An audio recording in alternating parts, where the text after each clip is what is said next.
আমাদের ভারতীয় সিপাহীতে ইংরেজরা যাদেরকে নিয়োগ করত তারা বিভিন্ন সামাজিক স্তর থেকে এসেছিল।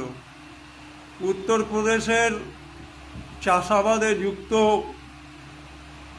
কৃষকরা যোগ দিয়েছিল, তাদেরকে বলা হতো উর্দি পরা সৈনিক।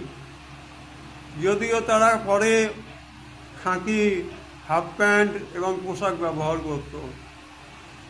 আমরা দেখতে পাই রোহিলাখণ্ড, ছত্তিশগড়, বিহার এই সমস্ত জায়গা থেকে বিভিন্ন সামাজিক এবং বিভিন্ন ধরনের সামাজিক স্তর থেকে উঠে আসা মানুষকে, যারা আর্থিক দিক থেকে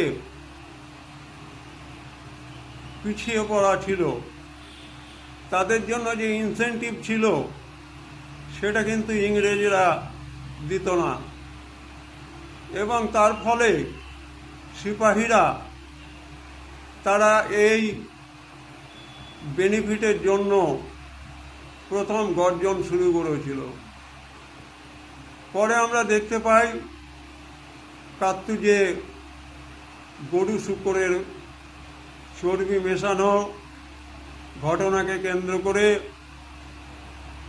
ব্যারাকপুর, বহরমপুরকে কেন্দ্র করে গোটা ভারতবর্ষে